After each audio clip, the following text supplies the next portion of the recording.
Kumar's uncle, Ravindra Mama, has come home. He is notoriously difficult to please and is known to be constantly critical. To make matters more complicated, Kumar's girlfriend is also visiting him at the same time. Kumar sits uneasily next to Ravindra Mama, sipping his tea and trying to make small talk.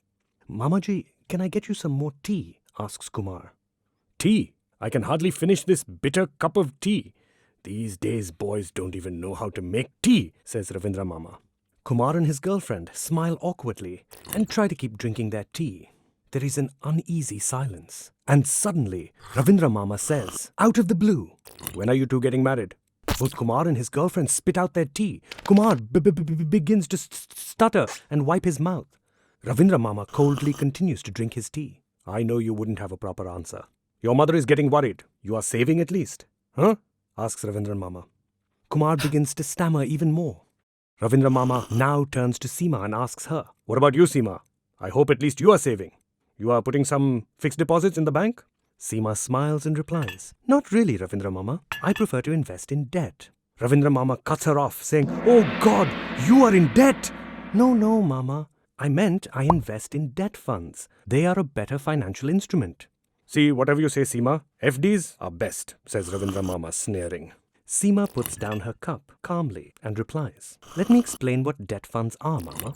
Kumar sips his tea uneasily at the side. Debt funds are funds that invest in various kinds of bonds instead of equities. A bond is an investment in which a funding entity loans money to a borrowing entity for a defined period of time at a fixed interest rate.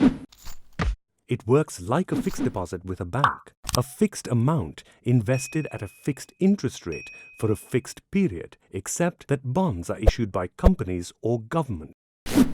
Bonds are commonly referred to as fixed income securities or debts. Bonds are rated by rating agencies. Bonds with lower ratings give a higher return, but are much more risky as well. Ravindra Mama impatiently says, "That is all okay, but what are the benefits compared to FDs?" "Debt funds score over fixed deposit due to indexation benefit," replies Seema. Kumar ponders, what is indexation benefit? Let me explain to you with an example. Suppose I buy a property this year and I need to sell it after 3 years. Because of the inflation every year, the price increases. You can adjust the inflation and take the benefit. So, if you bought it at 100 rupees this year and the inflation is 6%, and similarly in the next 2 years it is also 6% each year, it will be 18% overall. By the end of the 3rd year, the cost of the property after inflation will be 118 rupees instead of 100, which you bought it for. So, if you sell it at 120 after 3 years, then you will have to pay tax for 2 rupees. Whereas for a fixed deposit, you have to pay tax as per your tax slab for 20 rupees. So indexation benefit accounts for the inflation. Debt funds work similarly.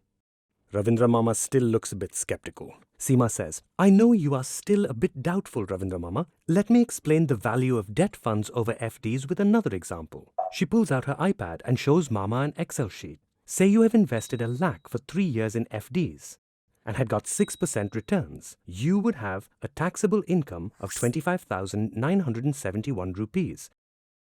Without indexation benefit, that means you would get 17,946 rupees after tax in the 30% income slab and 20,777 in the 20% slab.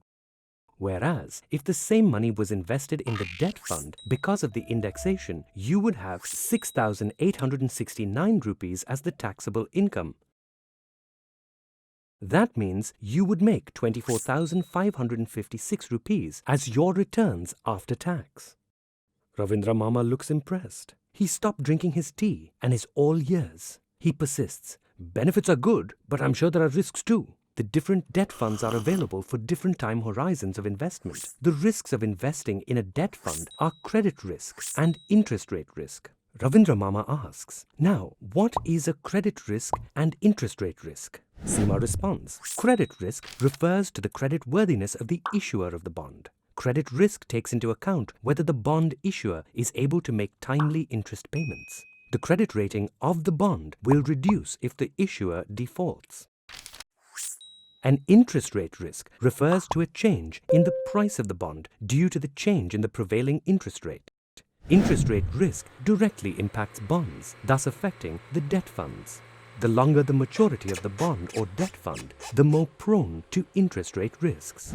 Also, debt funds are considered less risky compared to equity funds and are not affected by fluctuations in the stock markets. Since these funds have lower risk, the returns will also be limited, Seema continues.